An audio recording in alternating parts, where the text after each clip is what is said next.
Today I'm at Juno Beach, and what hits me here is the human side of it all. The names, the ages and the lives they could have had.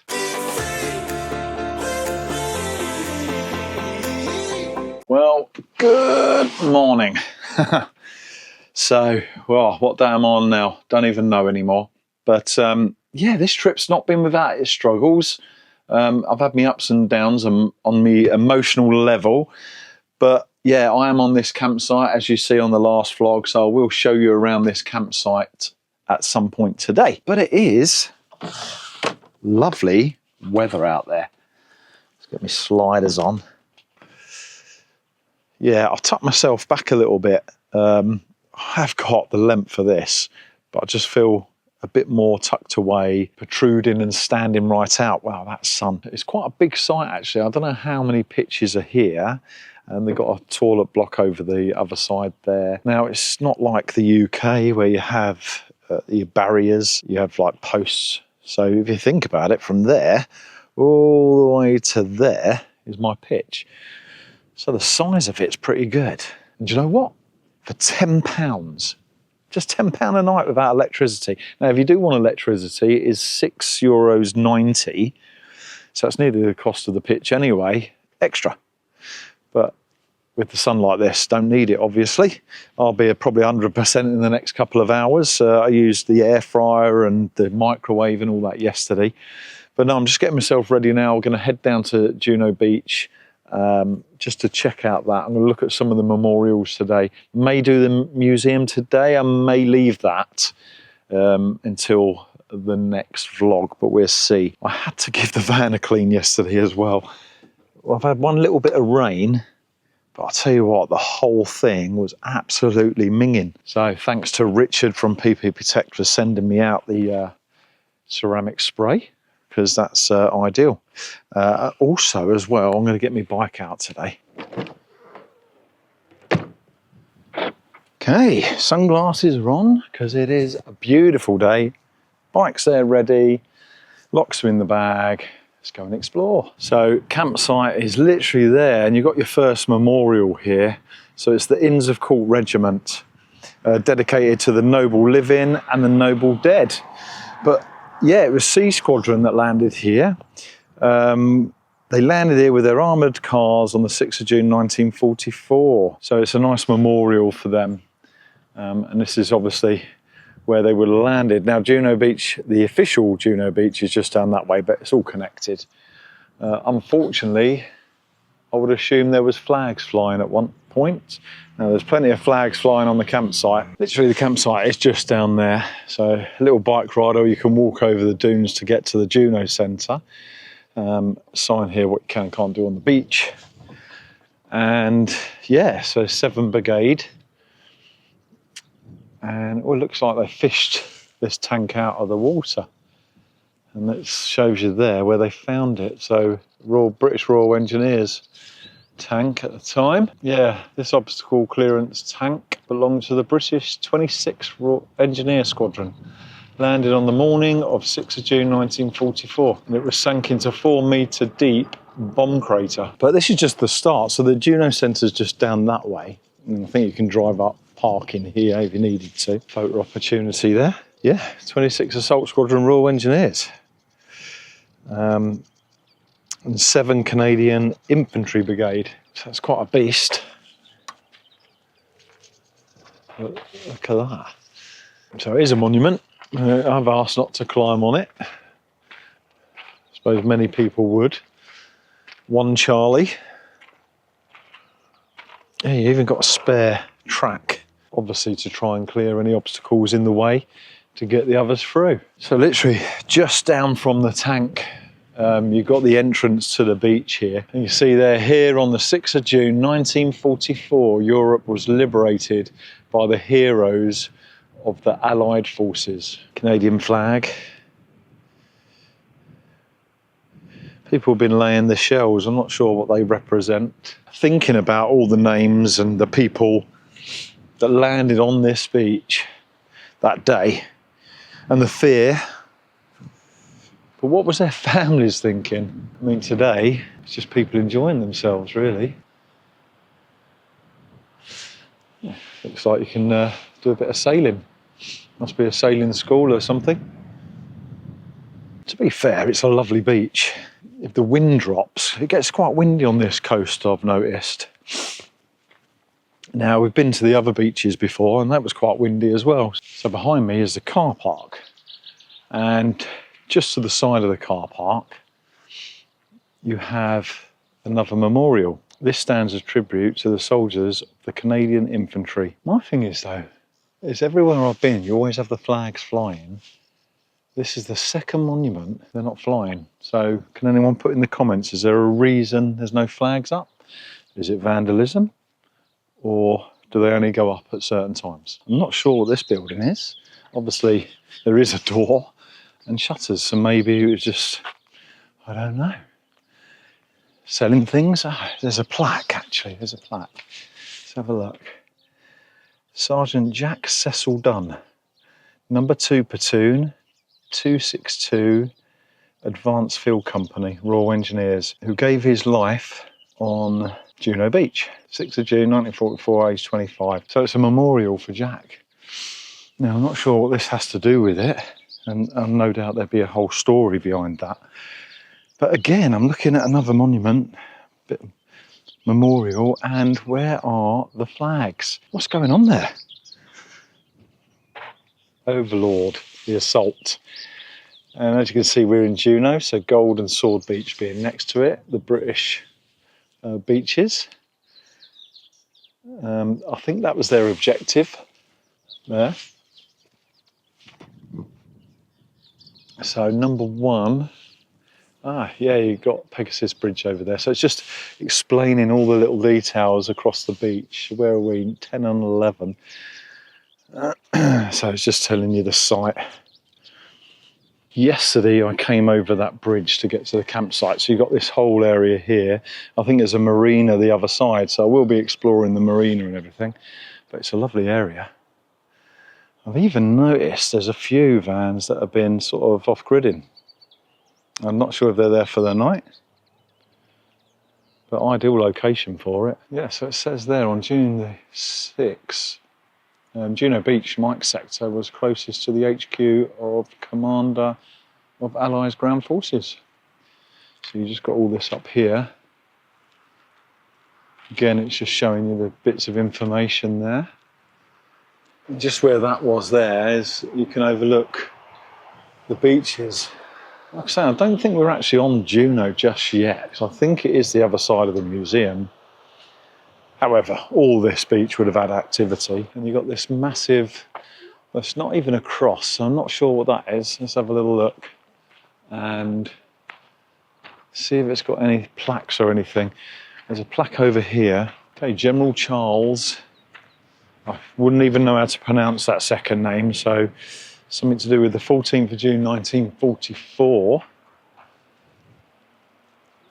Now, I know from the stories, actually, the Canadians, they came in before D-Day and tried to take an area and landed on the beach. Now, I know there was many sacrificed there and it was devastating and actually got wiped out. So when D-Day came about, they was actually really keen to get involved and just they had a point to prove, didn't they? So this was a hard fight here, but they really did push through and took it. So, you know, good on them. And it just goes to show with the Allied support, things can get done. Always amazes me, just going along this coastline, it's like memorial after memorial, things to see everywhere you go. So I've just stumbled across this bunker. And I thought I'd take a shot while I'm up here before I go down to it. But you can see how it's sunken into the ground. Obviously that would have been nice and level at one point. Just off of the beach here. We'll go and see if we can find out more information on that. So, Cozy's Bunker, this one's named after, easily recognisable apparently from the tilt. So there was fierce fighting here.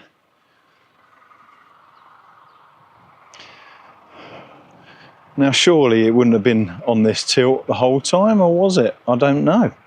Shove it in the comments if you know, because maybe it was built this way. I can't see that myself. So you can just see how reinforced it was.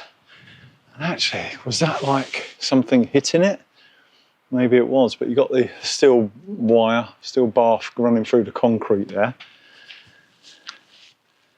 You can see inside. It was all, I don't know if there's any steel girder beams or anything like that. I would have thought there would have been something there, so it must have collapsed into the ground. There would have been a lookout there, surely, because that's the direction of the beach. So the 1 Hussars.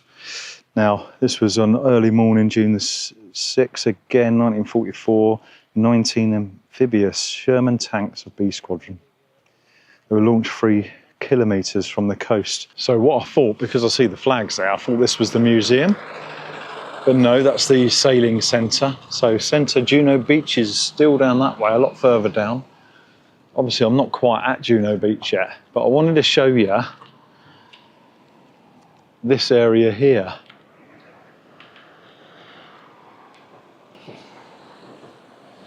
But yeah, look at that, absolutely stunning round here.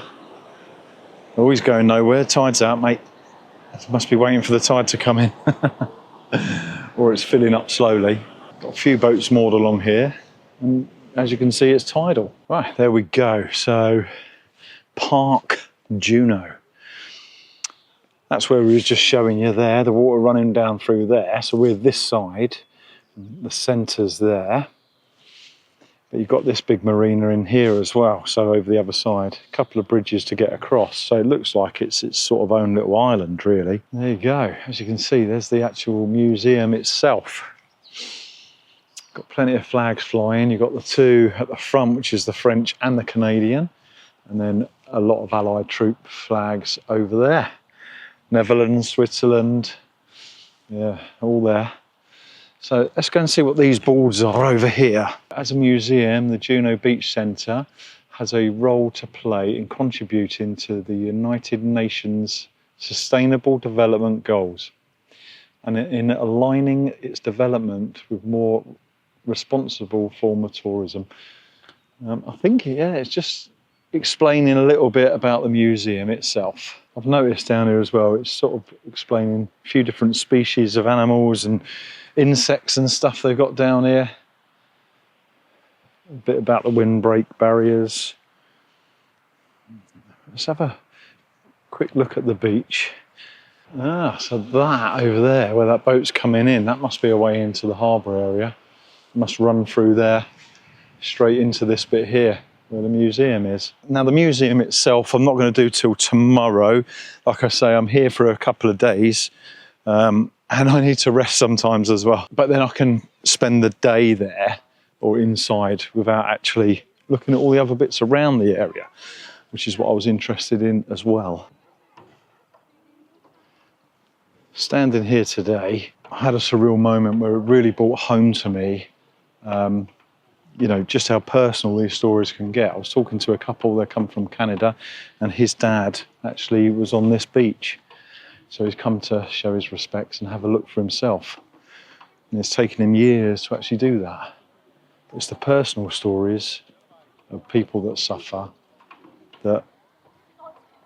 that's where you really feel the pain. Just outside the museum, you've got this bunker complex. Now you can go down there, which I'll go down in a minute.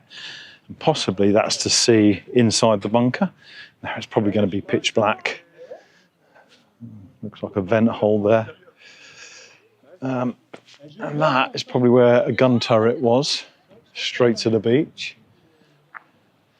And it looks like over there as well, where the flag's flying, there's a way down there as well. Let's go and check it out, see what's down there. Not sure how much you'll be able to pick up on camera if it gets too dark, but looks like you can get in there. Ah, you can, look at that. You can actually get into the turret. That would have been one of the turrets anyway. And whenever I look at the bunkers, it looks like they've been built modular away from the area and probably brought in. Ah, is that for a grenade? Chuck a grenade in. Does it come straight back out of here? This bunker can only be visited during a guided tour. So you can actually do a guided tour through there.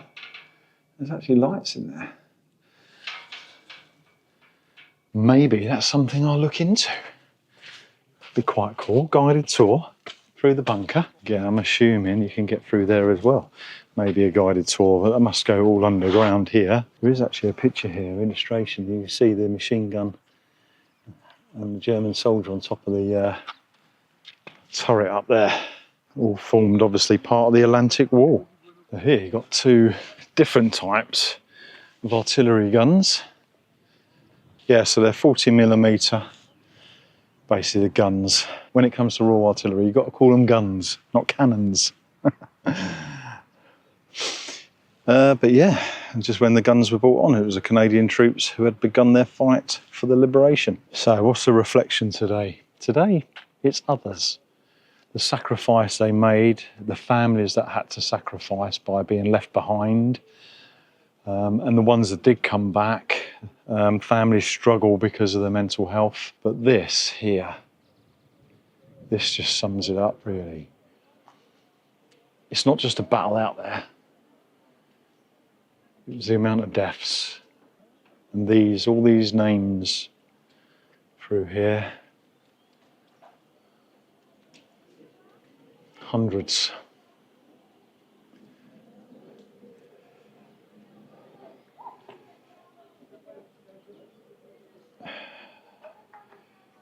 And the sad thing is some of them were very, very young. So coming away from the Juno Centre now, I've seen everything, I believe I've seen everything along the front there anyway. And I'm just going to explore a bit of this town area. A lovely little park thing to walk through. Oh, look at that. Old Jeep.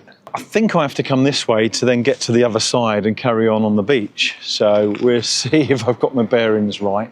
There may have been another bridge and I may have missed it, but I've had to come across a bridge and I'll go over that way now. Marina that side, so you've got all this area here. I did come through here the other day. I come around the back to drive through. There is some road closures at the moment where they're doing some road works. But yeah, I was just looking across here and I bet them seagulls are absolutely loving it. There must be a fish market over there. Seafood market. They're all waiting on the banks, ready to go across. Feed me. And that must be the entrance I was looking at. So I'm going to take a little cycle. I'll go over this bridge, take a cycle down there. There you go. It is a fish market, or seafood. Wow, that seagull nearly took me out. But I tell you what, bloody hell, my smell ain't that good. So that must be strong. I wonder if these are to do with maybe ships coming in, or back in the day, ships coming in and putting what they caught for that day up on the side here. And yes, some people may say about my helmet, I'm not wearing a helmet today now. Legally in France, I don't have to wear a helmet, but I am responsible. I'm only doodling around, not actually out on a bike ride, so don't judge. It just saves me carrying it in my bag every time I stop. If I was out on a proper bike ride, I will have a helmet, because I've got it with me. Looking at that, you wouldn't want to fall down there, would you? No chance of getting back up. You'll be swimming to the other side. It looks like a nice area around here. So this is just the other side of the harbour there. You've got them you can rent out if you wish. Cinema over there. But how cool's that? Ferris ride. Little merry-go-round. But no, I'm not going on it today. Glad I come over though, because I came to look at this. So this must be an anti-type aircraft. Well, probably anti-anything, whatever comes out of there, if it hits you, you know about it, don't you?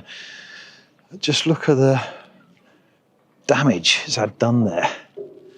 And that is pretty thick. Then again, I thought it would have been thicker. I wondered when we was going to come across the Sherman. This must be it. Again, another memorial, stands right out. You see all the badges up there. Cat badges. You've got quite a few different ones there. Oh, and even more on this side.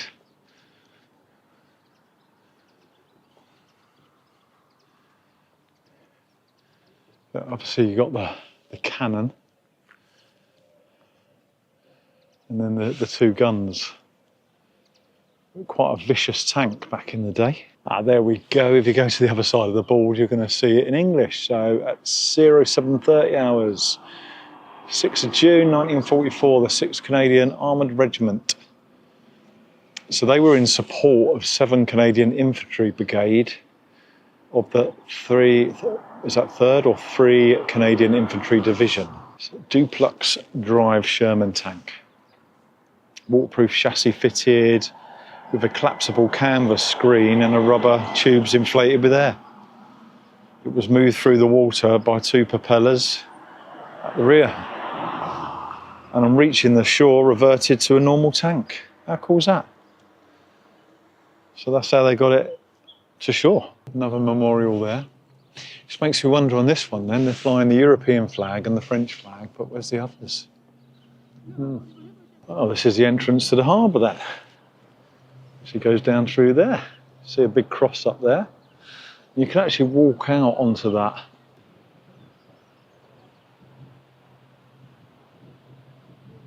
There we go. So I think this must be Juno Beach just down here now. Memory of the men of the 1st Canadian Scottish Regiment. Yeah, and it's a lovely promenade looking down there, a nice ice cream parlour, but I reckon that goes all the way down. So I'll take a little cycle down there, see what's down there. And there we go, got another memorial. That was put plus 50 years. Stands nice and tall there. Must be their logo, not sure. Literally just come off the beach and just in a normal street now. And it's just amazing the amount of things you'll find dotted around. Right, back at the campsite now, so I'll just give you a quick tour around this campsite. Like I say, there's quite a few pitches here. Really good priced. You've got all this open area out here. The beach is just down there. A bar as you go through, and that's reception. Reception looks shut at the moment. Now you have actually got to drive over Waste Point there, Elson there, and yeah, Fill Up Point. So ideal. And there's your bar. Nice seated outside area. And then behind the bar, you've got a little play park just through there. But yeah, plenty big enough for the pitches. See Ruby just up there. Well, that is me back at the van. So hopefully you enjoyed that little trip around the Juno Beach area today.